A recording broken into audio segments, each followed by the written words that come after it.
Salut à tous et à toutes, c'est Darkers et on se retrouve aujourd'hui pour le deuxième tuto manga qui sera sur le thème de King's Game. Avant tout, j'aimerais vous faire une petite mise au point que je n'ai pas eu le temps de faire dans l'épisode précédent. Les tutos manga pourront porter sur des sujets divers comme des animés, comme dans l'épisode précédent qui portait sur le thème de Sword Art Online, ou sur des mangas comme cet épisode-ci. De plus, j'essaierai de vous faire découvrir par ces tutos manga des œuvres cultes, tout comme des œuvres moins connues, car l'animation japonaise ne se résume pas à Naruto, Fairy Tail et One Piece. Je conseille aux jeunes enfants de ne pas regarder cet épisode car des images de personnages morts apparaîtront à l'écran. Sur ce, je vous souhaite un bon visionnage et c'est parti. King's Game, ou Jeu du roi en français, est un manga publié pour la première fois en France en 2013 par les éditions Kiun. Il compte 5 tomes et a ensuite eu une suite appelée King's Game Extreme, en 5 tomes aussi, et depuis peu il est possible de trouver le premier tome de la préquelle à ce manga, King's Game Origin. Mais King's Game, ça parle de quoi ? Eh bien, c'est très simple. Nobuaki est un étudiant de tout ce qu'il y a de plus ordinaire. Et sa principale occupation, pour vous dire, est de déclarer sa flamme à la fille qu'il aime, Honda Shiemi.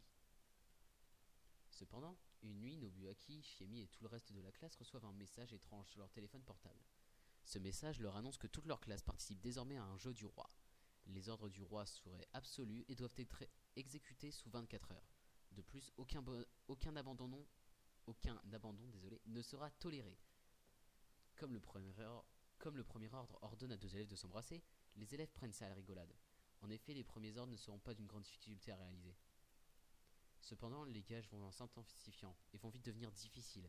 Et comme les élèves ne prennent pas ça au sérieux, il n'y a aucune raison pour eux de réaliser les ordres qu'ils n'ont pas envie de faire, ce qui aboutira à la mort de deux élèves. Je ne vais pas aller spoiler plus loin le premier tome, mais vous l'aurez compris, de nombreuses morts sont à attendre. Mais ce qui est vraiment cool ici, c'est comment les morts sont dessinées. Les dessins sont magnifiques et les morts extrêmement détaillées et violentes. Cela plonge le lecteur dans un état d'angoisse et d'attente, à se demander quel sera le prochain ordre et qui sera le prochain à mourir. Mais King's Game, ce n'est pas uniquement des morts magnifiques, c'est aussi des adolescents qui tentent de se débattre face à des événements qu'ils ne comprennent pas et qui ne peuvent compter que sur eux-mêmes. De plus, ces adolescents sont souvent confrontés à des choix cornéliens. Je vais vous donner un petit exemple, très parlant. À un moment, Naoya, un ami de Nobuaki, reçoit commande de coucher avec une femme dans les 10 minutes, sous peine de quoi il mourra. Étant en présence de Nobuaki et de sa petite amie Shiemi, Nobuaki sera face à un dilemme. Laisser son meilleur ami mourir ou demander à sa petite amie de coucher avec celui-ci. Vous, à sa place, vous auriez fait quoi ? En tout cas, cela vous donne un petit exemple de ce que c'est King's Game. En bref, King's Game est vraiment un très bon manga. Très gore, stressant et passionnant. Je vous conseille vivement de l'acheter car il va en vaut vraiment la peine. Si vous n'avez cependant pas les moyens, vous pouvez toujours vous reporter sur le film appelé Osama Game. Si vous n'êtes pas trop manga, vous pouvez aussi aller lire les deux romans adaptés du manga car l'histoire reste tout de même incroyable. Sur ce, je vous laisse, j'espère que ce tuto manga numéro 2 vous aura plu.